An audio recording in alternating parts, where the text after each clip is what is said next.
Good evening, good evening, good evening. তো আবার একটা নতুন রাইড শুরু হলো আমাদের। আমি বাড়ি থেকে বেরিয়ে পড়েছি, বেরিয়ে আমি এখন এসেছি। আমার আর একজন যাবে পার্টনার, ওর গাড়ি দাঁড়িয়ে আছে ওখানে। এখন খাওয়া দাওয়া করে ড্রেস পরছে, লেট। তো যাই হোক, স্বাভাবিক।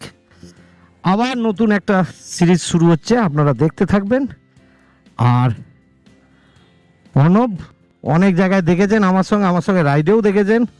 ও এসছে আমাকে সি অফ করতে। ও আমাদের আরও লোকজন আসার কথা, আমরা এখান থেকে ডানকুনি টোল প্লাজা চলে যাব। তো যাই হোক, ওর একটু কাজ আছে, ও বেরিয়ে যাবে। আর এই আমার সিনিয়র জ্যাঙ্গো, বড় জ্যাঙ্গো যাচ্ছে আমার রাইডে, দেখা যাচ্ছে না। যাই হোক, এখান থেকে দেখিয়ে দিচ্ছি আপনাদেরকে ঠিকঠাক করে। ঠিক আছে, চলুন, বাকিটা মোটো ব্লগে দেখা হচ্ছে।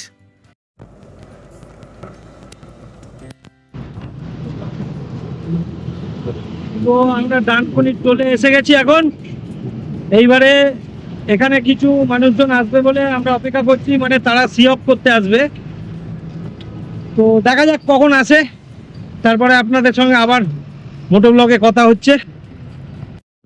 তো আমরা যথারীতি এখন দুর্গাপুর এক্সপ্রেসওয়েতে উঠে পড়েছি। এখন 11:13 টাইম। আমাদের রাইড স্টার্ট হয়ে গেছে। আমাদের কালকের গন্তব্য কোথায় সেটা তো আপনারা বুঝতেই পারছেন, মোটামুটি থাম্বনেল থেকে টের পেয়ে গেছেন কোথায় যাচ্ছি। তো চলুন, আপনাদের একটা নতুন রাইডে নতুন স্বাদ দিতে বেরিয়েছি আমরা সবাই। সেই স্বাদ আপনাদের আশা করি পরিপূর্ণ করতে পারবো। একটু আপনারা একটু সাথে থাকবেন আর ভিডিওটা দেখতে থাকবেন, স্কিপ করবেন না। আমরা যেতে যেতে শক্তিগড়ে দাঁড়ালাম, একটু চা খাবো। রাতের বেলা তো ঘুম পেয়ে যেতে পারে, সেই জন্য একটু চা খাবো। তো শেফালি হোটেলে এসে দাঁড়িয়েছি, একটু চা খেয়ে নিই। খেয়ে দিয়ে এই যে আমাদের 3টে গাড়ি, ভালো করে দেখিয়ে দিচ্ছি, এই 3টে গাড়ি। তো চলে যাব। শক্তিগড় থেকে একটু চা ফা খেয়ে বেরিয়ে পড়লাম। ওই যে আপনাদেরকে দেখালাম একটু আগে, শেফালি হোটেল থেকে খেলাম। চাটা খুব ভালো বানিয়েছিল, বেশ আদা ফাদা দিয়ে বানিয়ে দিয়েছে। আর একটা কথা আপনাদেরকে বলি, ওয়েদার কিন্তু হেভি ঠান্ডা হয়ে গেছে। কোথাও বৃষ্টি হয়েছে মনে হচ্ছে আশেপাশে, বেশ ভালো লাগছে গাড়ি চালাতে। আর এই রাতের বেলা খুব সুন্দর লাগছে। চলুন, এই আবার আমরা হাই রোডে উঠে পড়লাম, এতক্ষণ সার্ভিস রোডে ছিলাম। তো এইভাবে আপনাদের করতে করতে যাব। তবে রাতে আর বেশি ভিডিও করব না, কেননা রাতের ভিডিও খুব একটা ভালো আসে না। সকাল থেকে আপনাদেরকে অনেক কিছু দেখাতে নিয়ে যাব। এখন রাত 3টে, আমি চিরকুন্ডা ব্রিজ পার হচ্ছি। মানে আমি বেঙ্গল ছেড়ে এখন ঝাড়খণ্ড ঢুকছি। ওপারটা বেঙ্গল, ওপারটা কিন্তু ঝাড়খণ্ড।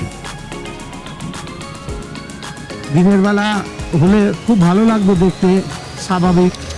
কিন্তু এখন এর থেকে বেশি আমার কাছে আর কোনো অপশন নেই দেখানোর। চলুন এগিয়ে যাই, এইভাবেই আপনাদের সঙ্গে গল্প করতে করতে যাব। এই আমি ঝাড়খণ্ডে উপস্থিত হলাম। ঢুকেই আমাদের চা খাওয়ার ইচ্ছে হলো, তাই এখানে একটু দাঁড়িয়ে গেলাম। এটা হচ্ছে রাধিকা লাইন হোটেল। তো এখানে একটু চা খাবো। चाय मिलेगा तो 3 चाय दीजिए ना, 3 ठो। अच्छा, मीठा थोड़ा कम होगा। हाँ, তো যাই হোক, এখানে এতক্ষণ এদেরকে ভালো করে দেখাতে পারিনি, এবার একটু দেখিয়ে দিই। এনাকে সবাই আশা করি চেনেন। যাই হোক, ওই দাদা নতুন আমাদের সঙ্গে, মানে আমার সঙ্গে নতুন, ওনার সঙ্গে ঘুরে বেড়ায়। তো ওই বালাকলাবা না খুললে ঠিক বোঝা যাচ্ছে না। এই যে এসে গেছে। যাই হোক, তো চলুন আমার এইভাবে এগোতে থাকি, গল্প করতে থাকবো। অনেকটা এসছি আমরা, মোটামুটি 212 কিলোমিটার এলাম। Good morning, good morning from, জায়গাটার নাম ঠিক বলতে পারবো না, তবে হাজারিবাগ এখান থেকে আর ওই 40 কিলোমিটার মতো আছে। 40 আরো কমই হবে, 40 হবে না। তো এই সকালের আলো ফুটছে, আমরা সব আস্তে আস্তে এক এক করে এগিয়ে যাচ্ছি। আমাদের গন্তব্য কোথায় সে তো আপনারা নিশ্চয়ই বুঝতে পেরে গেছেন থাম্বনেল দেখে। তো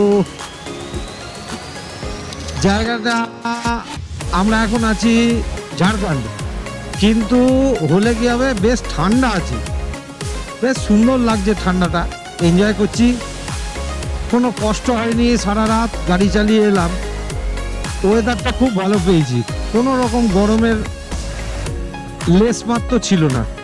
তো এইভাবে যাবো এবার। তবে এই যে সামনে রোদ ওঠার পর যে আমাদেরকে ঝলসাবে, সে ব্যাপারে আমরা প্রচণ্ড কনফিডেন্ট, তার জন্য আমরা তৈরিও। ঠিক আছে, চলুন আগে দেখি কি হয়, সবই আপনাদের দেখাবো এবং আপনাদের জানাবো, আপনারা সব জানতে পারবেন। পাহাড়ের দেখা মিলে গেল, ছোট ছোট পাহাড়, তবে পাহাড় তো মনটা একটুখানি খুশিতে মেতে ওঠে। আবার এই সকাল সকাল ভোরবেলা, এখন 5:30 বাজে, স্বাভাবিক মনটা একটু খুশি হয়ে গেল আরো পাহাড়ের দেখা পেয়ে। বেশ সুন্দর লাগছে পাহাড়গুলো। ওই সামনে আমার দুজন সাথী, তারা গাড়ি চালাচ্ছে, যাচ্ছে, আমিও যাচ্ছি। চলুন এগোতে থাকি। প্রচুর মেঘ করেছে, জানি না বৃষ্টি হবে কিনা, পুরো কপাল, যদি বৃষ্টি হয় ভোগান্তি আছে।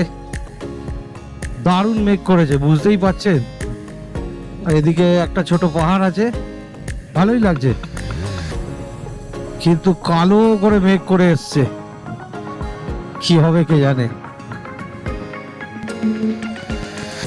আমরা এই হোটেল ভদ্রকালী, এটা বিহার।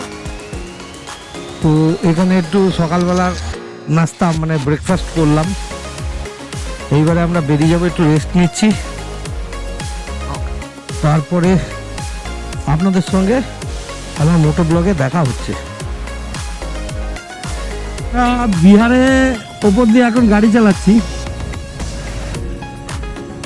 সকালবেলাটা কিন্তু আমাদের ভোরের দিকে বেশ ডিস্টার্ব গেছে, সেই সময় আমি ভিডিও করতে পারিনি। তার কারণ একটাই, সেটা হচ্ছে বৃষ্টি পড়ছিল, এবং এক জায়গায় এত জোরেই বৃষ্টি এলো, আমরা তিনজনেই একটা সেট দেখে দাঁড়িয়ে পড়েছিলাম। ওই 20 থেকে 25 মিনিট ওখানে দাঁড়িয়েছিলাম, তারপরে কমেছিল।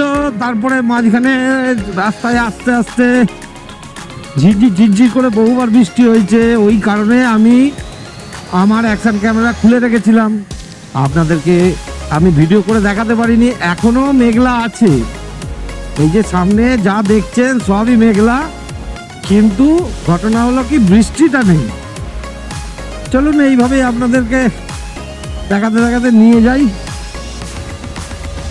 প্রচন্ড ঝড় উঠেছে, দেখুন কিভাবে যাচ্ছি, বাপরে বাপ, পুরো গাড়ি হিলিয়ে দিচ্ছে। রয়্যাল এনফিল্ড মনে হচ্ছে রাস্তা থেকে ছুঁড়ে ফেলে দেবে,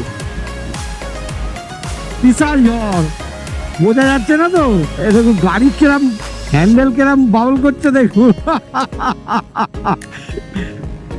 যাক একটুখানি কমেছে বাবা, ওই যা জায়গা ছেড়ে এলাম না, বিরাট ঝড় হচ্ছিল। আবার তার মধ্যে একটা মানে ওভারব্রিজে তুলেছিল, ওভারব্রিজ বলতে মানে উড়াল পুল, সেই পুলের ওপর আরো জোরে হাওয়া দিচ্ছে। যাই হোক, চলুন এইরকম করে দেখাবো, মজা লাগছে বেশ। চারপাশটা দেখুন, কুয়াশা না হয় কিন্তু এগুলো ধুলো। এটা হচ্ছে বিহার, বিহার তো এমনিতেই প্রচুর ধুলো, আর এই ধুলো উড়িয়ে দিচ্ছে একদম সব। এই দেখুন আবার শুরু হলো, জোর হাওয়া দিচ্ছে, বাপরে বাপ, ভয় লাগছে গাড়ি চালাতে। বিহারের বিখ্যাত সোন নদীর ব্রিজের উপর দিয়ে আমি এখন যাচ্ছি। আর এই যে বাঁদিকে আমার সোন নদীটা রয়েছে, এখন জল নেই, স্বাভাবিক, সবে শীতকাল গেল, গরম পড়েছে, জল থাকবে কি করে। তবে এই নদী কিন্তু বর্ষায় বিহারের দুর্দশার কারণ। এটাই সেই বিখ্যাত সোন নদী এবং এর তীরে ভারতবর্ষের সবচেয়ে বড় একটা মেলা হয়, যেটাকে সোন মেলা বলা হয়। অত বড় মেলা সারা ভারতবর্ষের কোথাও হয় না, এবং ওই মেলাটাতে বিক্রি হয় না এমন কিছু নেই, সব কিছু বিক্রি হয়, সব কিছু পাওয়া যায়।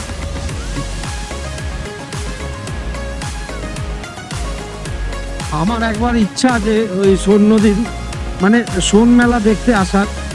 1 মাস ধরে চলে, তো এ পাশে জল আছে, ও পাশটা জল না থাকলে কি হবে, এ পাশটায় অনেক জল আছে, ভালোই জল আছে। তবে নদীটা যখন বুকুল ছাপিয়ে যায়, এত চওড়া নদী সত্যি দেখা যায় না। এরম চওড়া নদী আছে ব্রহ্মপুত্র, যেটা আসামে আছে, ঠিক এইরকমই চওড়া।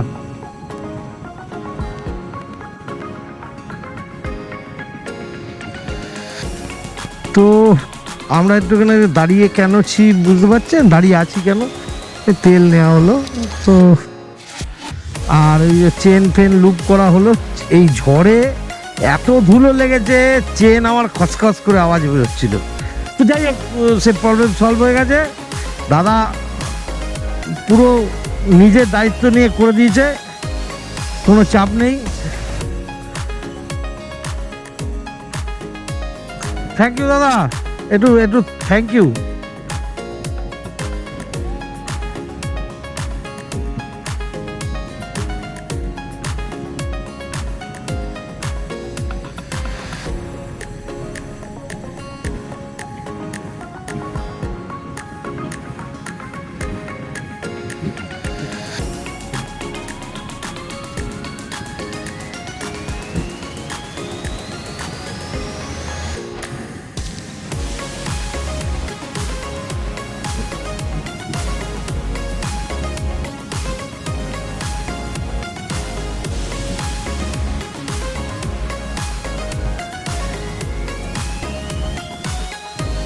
আমি উত্তরপ্রদেশে ঢুকে গেলাম।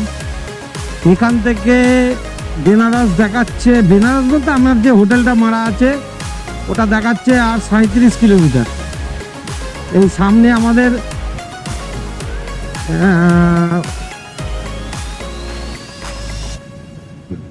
একটা বিখ্যাত জায়গা পড়বে মোগলসরাই। চলুন এইভাবেই বলতে বলতে যাব। আর আজকের মতো আমাদের এই বাইক চালানো প্রায় শেষের দিকে, আর এই 36-37 কিলোমিটার যতক্ষণ লাগবে আর কি। তারপরে হোটেলে গিয়ে আমরা একটু রিল্যাক্স করব। নিশ্চয়ই আপনারা ভিডিওটা দেখতে থাকুন, এখনো অনেক কিছু দেখাবো।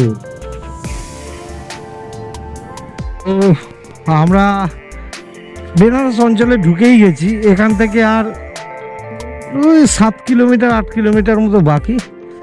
Others family restaurant and dhaba, এইখানে আমরা দুপুরের খাবারটা খেতে দাঁড়িয়েছি। তো খেয়ে দিয়ে এখান থেকে আমরা একেবারে হোটেলে গিয়ে ঘুমাবো, আর কিছুই না। চলুন আস্তে আস্তে খাবারের দিকে এগোই।